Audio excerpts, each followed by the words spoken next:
Okay, so we're at the table and we've got this delicious meal, and I guess the Carrie, the goal is great tasting, right? And yeah, I'm kind of so hoping that for that. so that everyone believes that I'm here and eating it. So we'll get a test. Here's the chicken. Yeah. And it's delicious, of course. I should have. You know, my favorite. I could eat pineapple all day, just cold and raw, but mixed in with this. And the quinoa has kind of a nutty flavor to it. A little bit different. And I haven't tasted that. Now, this would be the first time I've ever had quinoa, right? That's how you pronounce it, quinoa? So here we go. Yeah. I like it. So it kind of is dense. You're right, it's kind of a dense. So it's a seed, right? Of some kind? Really good for you. So I think we have a successful meal here. We will, and this is, and what did you think, or what did you say from a caloric standpoint? I'm dealing with here. We're looking at 160 plus about 125, so about 285. Yeah, so for that 300 or so, a little less than 300, and a great meal. And you saw how easy it was to prepare. So, Carrie, thanks for. I know you're eating, but you're going to give me an on-camera. What do you think of the chicken and the sweet sour chicken? Really good. Yeah, what do you think? Really neat. Is it yummy? Very good. You totally. So it's kid approved. Same meal, right? Kid approved. All right. Very good. What's your favorite? The chicken or the pineapple? Well, I don't like the peppers. Okay. And I don't like any kind of peppers really. Okay. And I don't like spicy. I like using that. Yeah. But I like both. You like the pineapple and the chicken? Because I love pineapple. It's one of my favorite fruits, and then chicken's one of my favorite foods. All right. Good work. Good work. All right. Well, it's kid approved. Okay, so we're back. You know what? You were right. I'm full. I know, right? That was great. I mean, that was just a plate full. I think you saw in there. I mean, I think the folks saw how much that was. Typically, when I had Chinese food, it would be like 4 times that amount, and then I would be left thirsty and hungry, maybe about an hour Overwhelmed later. with sodium. I feel pretty good right now about that. I feel really good. It was tasted really good, and it was kid approved. Yeah, we had some we had the kids So what we're going to do is we're going to make the topping for these, and we will use some bittersweet dark chocolate. This is my favorite brand that I get. We're going to use about 1/3 of this bar to make that with a little bit of milk. We're going to melt it, and then we're going to top it off with some fresh strawberries and some shaved chocolate. So I love this chocolate, by the way. I grew up not far from where Ghirardelli in San Francisco comes from. I was born there. Really? I was born in San Francisco. I was. So these bars are great. They come already kind of sectioned out for you. We're going to use 2 of these bars, actually. We'll use 2. And then we'll eat the other 6. And then the other 6 we'll get eaten. So what we're going to do is melt this with about 2 tablespoons of milk, and I kind of eyeball it. So we're going to just let that go. Okay. We put it in the microwave, 50% power for about a minute, and we'll let this melt. You don't have to have some kind of fancy double boiler thing to make that work? Well, you can. Yeah. But it doesn't necessarily. This is a great. So dark chocolate is actually a very healthy fat. If you eat healthy fats in moderation, there's a lot of health benefits from a cardiovascular standpoint. And additionally to like a dark chocolate, a red wine is a great one that I like personally to. Dark chocolate, red wine. Yeah.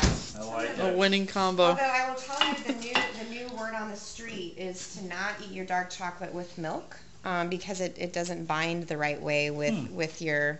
Like we're with doing your muscle here? fiber, yes. Okay. If you were to eat, this is more for a frosting standpoint, but if you were to actually eat a piece of dark chocolate or something like that, you don't want to have that with milk. So you might add a little bit more to this just to make it a little bit thicker. A little more milk? A little more chocolate. We'll make it a little bit thicker. Yay, we need more chocolate always. Break this guy up a little bit. Go one more time. And this is not at full power, so we're doing it about 50%. We just want to get that melted so we've got a nice kind of thin layer of icing when you have the cupcakes, you want to let them cool all the way. I made these earlier in the day and let them sit out, but you definitely want to wait for those to be completely cooled. I fill them about 75% of the way. Now, like I said before, the recipes are going to be on my blog, so I'll have those out there. So it'll be easy for you to make these at home. But I like to leave enough at the top so that when I put the icing on the top, that it doesn't flood over the side. So we'll just do an example here. I'll use this guy. The nice thing about these, really easy to make. We're just going to spoon a little bit on top here. And you can garnish these with, I have some organic strawberries. So we could drop one of these on here, and these are actually frozen. But, you know, we could unfreeze that guy and stick him on top. They make really pretty cupcakes. Very nice. But also if you want to get really fancy, what you can do is use your cheese grater and grate a little bit of chocolate on top too. So we'll see if this... So we got a little bit of chocolate shavings on there just to add a little something. Yeah. So here is... Mom, can I help? They've been helping me all day. And the kids want one. So this is what your chocolate cupcake looks like. 80 calories. Jim, even though the strawberry is frozen, you can be my taste Very tester. nice. All right. I'll make some for the girlies give too. it a try. Is it all right if I have the first one? Can I help? Can I help? Sure, you can have one. Do you want one? Why don't you go sit and eat that? I always make a mess with my cupcakes, so I'm gonna pull a piece off here and give this a yummy try. Mmm. Here you go, babe. Yeah. Why don't you try one? Let's see. Strawberry on it. Let's see. Strawberry You want? on And chocolate shavings. You're gonna have that. Mama. I'm gonna try the frozen strawberry. Now, generally, you don't need 3. You can have 1, and we'll. That's really chocolatey. Mhm. So it's very rich. There's a lot of great flavor in there. It's really going to satisfy that craving. There's a lot of protein in there too. You are helping. You're helping very much. I actually, in these, I added 1/4 of a cup of a spinach puree. So there's also some really heavily fortified nutrients in there too. So you're getting some of those hidden stuff. This This that would be I a great mid-afternoon, you know, when you got that chocolate Yeah. craving in the afternoon. Mm-hmm. Pull this out because these would travel well, I would imagine. My favorite thing to do is to make these and have this with a little glass of red wine at the end of the day. Very nice. This is that's my favorite thing to do. So I can have that, and the glass of wine is about 110 calories, so I get about a 200 calorie snack, and that's my 6th meal for the day, and I'm all set. So You finished for the day. Anything else we want to add to this before we? no, I'm glad I got the chance to share this with everyone. These are also very kid-friendly recipes. One of the things that you're seeing here right now is a banana blueberry muffin. These are things I like to make for my kids.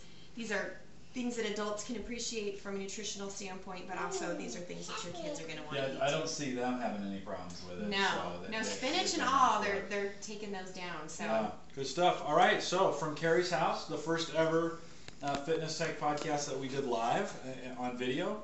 And Carrie, thanks for sharing this with us. Absolutely. We'll try and do a couple more of these in the next couple weeks. Yep, send me some recipe ideas, what you want to see Jim eat clean. If you want to try to challenge me to make something clean, I can pretty much turn anything, regardless of what it is, into a clean recipe. So send me some ideas so that we can keep Jim on track heading into his marathon. Questions or comments, send those podcasts at theaverageguy.tv. And if you watch Carrie's blog, and actually when we're done with this, I'm going to fix her blog so it's not CarrieA81 at blogspot.com. So thanks for watching.